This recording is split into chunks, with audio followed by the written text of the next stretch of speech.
So, have you heard of Coachella? And if you have, what is the first thing that comes to mind? For some people, it is just a big music festival in California, and that is still true. But if you spend enough time online, that is clearly not the whole picture anymore. Coachella now also means influencers, brands, fashion, private parties, desert photos, sponsored houses, and content. A lot of content. Business Insider described it this year as the Influencer Olympics, and honestly, that phrase is useful because it gets to the point fast. Coachella is not just a festival now, it is also a market for visibility. So let me say very directly what I want to talk about in this episode. I want to use Coachella 2026 to think about the creator economy. And the question I want to answer is this: did this year's Coachella expose a real change in how the creator economy works? My answer is probably yes. Not because one festival proves everything, but because this year seemed to bring several pressures into the same frame at the same time. I think there are four explanations worth taking seriously. The first is oversupply. Maybe there are now too many creators chasing the same attention, the same brand dollars, and the same cultural moments. The second is brand caution. Maybe brands are simply less willing than before to spend freely on big, flashy influencer trips. The third is audience fatigue. Maybe viewers are quicker now to notice when content feels repetitive, overly staged, or too obviously commercial. And the fourth is AI. Not because AI has already replaced human creators, but because it is making the whole question of authenticity even messier than it already was. That is the frame. Now, before going through those four explanations, we need to get one thing clear first. Coachella did not suddenly become commercial this year. That happened gradually, and really, it was almost inevitable. If you take a huge event that already has music, youth culture, status, celebrities, strong visual identity, and a lot of fashion energy around it, eventually it becomes more than an event, it becomes a stage. Once that happens, people start showing up for reasons that go way beyond the original reason the event existed. Some still go mainly for the music, obviously, but for creators, agencies, and brands, Coachella has also become a place to make content, build relationships, get access, and signal that you belong inside a particular part of internet culture. PR Week leaned into the term brandchella this year, and Business Insider's reporting makes pretty clear that creators and brands now treat Coachella as a major networking and partnership environment, not just a festival weekend. And that matters because once an event becomes that kind of stage, the economic logic changes. A creator is no longer just asking, do I want to go? They're also asking, can this trip generate content? Can it generate visibility? Can it generate future opportunities? Is there a brand relationship here? Is the trip itself part of the job now? And for brands, the logic is also obvious. A place like Coachella already comes with atmosphere. It already has desirability built into it. It already looks culturally relevant. So a brand does not need to create that entire feeling from scratch. It just needs to place itself inside it. And that is why over time you get sponsored houses, gifting suites, side events, creator dinners, travel support, and all the rest of it. Some creators get paid directly, some get access, some get flights, hotels, tickets, perks, some get very little direct money, but still go because being seen there can still be useful. Business Insider's reporting basically says all of that out loud. So if that is the background, then this year's stories stop looking like random gossip. They start looking like stress signals. People reported last week that several creators said brand or agency linked Coachella trips were cancelled shortly before the festival. The article specifically mentions creators including Glow Cortex, Yasmin Marziali, and Kelsey Kotsur. Again, I am not saying every case means the same thing, but the bigger point is that something which usually happens quietly became unusually visible. The sorting process spilled into public view. So now let's go through the explanations. The first explanation is oversupply. This is the loudest explanation, and I still think it is worth keeping because there is a reason it feels plausible. The basic idea is simple. There may now be too many creators trying to use the same kinds of moments in the same kinds of ways. Too many people chasing the same brand trips, too many people trying to enter the same attention cycle, too many people trying to say in one form or another, I'm here too, I matter too, I belong in this moment too. And Coachella is exactly the kind of place where that problem would show up fast because it is such a compressed event. Same weekend, same feed environment, same visual language, same kinds of sponsors, same kinds of aspiration. If the creator economy is getting crowded, Coachella is one of the places where the crowding would become visible very quickly, and the broader numbers make this explanation more believable. The creator workforce expanded very fast in the early 2020s. At the same time, creator income has become more concentrated at the top, not less. That means you can still have growth in the market overall, while also having a lot more competition and a lot more pressure in the middle.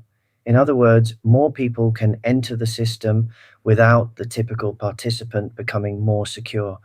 That is exactly the kind of backdrop where a moment like Coachella starts to feel tighter, and I think that may be one reason this year felt different. For a while, creator culture carried a pretty strong expansion story. Not that everyone would make it, not that it was all easy, but there was still this feeling that there was room, enough room that a mid-tier creator could plausibly think, maybe I can get the invite, maybe I can get the trip, maybe I can get noticed, maybe there is still upward motion in this system. This year may have made that story look weaker. Not false exactly, but weaker. The second explanation is that brands may simply be getting more cautious. This one matters just as much. And I think the plain English version is very straightforward. When companies get nervous, they stop spending like they are chasing buzz and start spending like they are protecting results. That is basically the marketing version of what finance people mean when they talk about moving towards safer bets. And if the broader ad environment is more cautious, then of course influencer spending gets affected too. Reuters reported that WPP Media cut its 2025 global ad growth forecast from 7.7% to 6%, citing trade related uncertainty, and said advertisers were delaying commitments and leaning toward more flexible arrangements. So there really is a macro backdrop here in which brands may be asking harder questions and taking fewer broad, expensive swings. If you apply that logic to Coachella, then a different story appears. Maybe the issue is not that creators suddenly lost value. Maybe brands are just less willing to pay for large, vibe heavy, hard to measure spectacle. Maybe the question inside companies is now something like this: do we really need to fly this many people out? Do we really need the big house, the travel, the glam, the dinners, the whole package?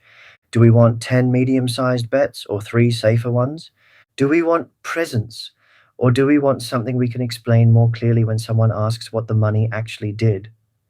That is a different story from oversupply, but it leads to some of the same visible outcomes. Trips get cut, the middle feels pressure, the good enough to be included zone gets narrower. And honestly, these first two explanations probably reinforce each other. If there are more creators in the market and brands are becoming more selective at the same time, then of course the middle gets squeezed first. The third explanation is audience fatigue, and here I want to be pretty blunt. I think viewers are now better than they used to be at spotting the script. That is a real change. For years, influencer content could still hold people emotionally, even when it was partially branded, partially staged, partially managed. It still felt close enough to real life, or at least close enough to a fantasy people wanted to step into, that the performance still worked. But once a format gets repeated too many times, people start seeing the structure underneath it. And Coachella is one of those places where that repetition becomes very obvious. The same room reveal, the same get ready with me, the same softly lit hotel footage, the same sponsored dinner that is framed like a casual stop, the same desert backdrop, the same come with me voice, the same day that is supposed to feel spontaneous but very clearly isn't. Once you have seen that enough times, the problem is not just boredom, it is pattern recognition. And once pattern recognition gets strong enough, the emotional effect weakens. What used to feel aspirational starts to feel templated. What used to feel like access starts to feel like formatting. That, to me, is a more serious problem than just too much content. Because maybe the real surplus is not creators in the abstract. Maybe the real surplus is interchangeable content. That is a much sharper way to describe it. Not every creator is interchangeable. Not every audience relationship is shallow. But event based lifestyle content can become interchangeable very fast if everybody is working from the same visual script and the same brand friendly emotional tone. And once that happens, the viewer and the brand may end up asking the same question: why are we still paying this much attention to something that feels this replaceable? The fourth explanation is AI. And here I want to keep the point very simple. The important thing is not that AI has already replaced real creators. The important thing is that AI makes reality signals weaker. That is the shift. Hello Partner reported this week that AI influencers have been generating content pretending to be at Coachella 2026. Even if that still feels like a sideshow, it points to a real problem. A place like Coachella used to carry a kind of built in proof. If you saw the content, you assumed the person had really gone. Maybe the content was edited or sponsored, sure, but the basic fact of presence still meant something. Once synthetic creators can mimic that same scene convincingly enough to circulate in the same ecosystem, the old signal gets weaker. And once that happens, the viewer starts asking a different set of questions. Not just, do I like this? But what am I actually looking at? Is this real? Is this staged? Is this sponsored? Is this synthetic? Did this actually happen? Was this person even there? And if those questions become more common, then authenticity becomes more expensive. That may be one of the deepest shifts in all of this. Not that polished content disappears, but that believable content becomes more scarce. There is one more layer here that I think matters, and that is the tone of the backlash. A lot of the criticism people throw at Coachella influencers sounds moral: fake, spoiled, excessive, ridiculous, detached, and sometimes, sure, that criticism is fair. But I do not think the reaction is only moral. I think some of it is also social and economic.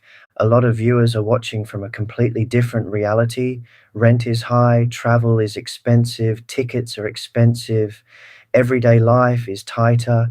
So when people see free flights, branded houses, stylists, gifting, and highly managed ordinary moments, the content can stop feeling glamorous and start feeling absurd or alien.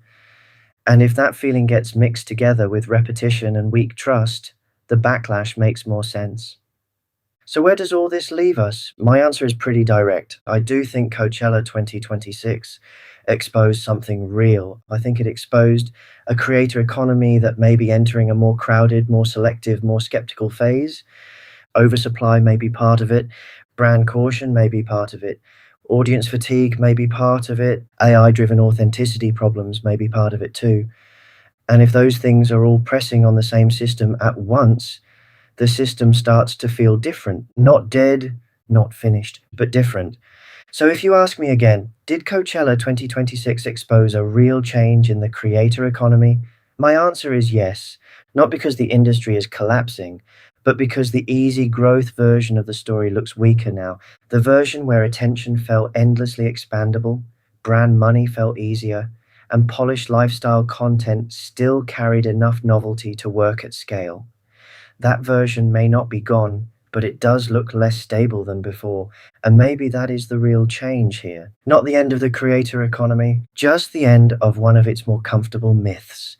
Last but not least, thank you for being interested in this topic. If you enjoyed this episode, please subscribe to the channel, leave a like, and share this video with anyone who may find it interesting. And of course, I'd really like to hear what you think. When you see Coachella content now, what do you see first? A lifestyle, an ad, or something closer to a managed illusion? Let me know in the comments below, and I'll see you in the next one.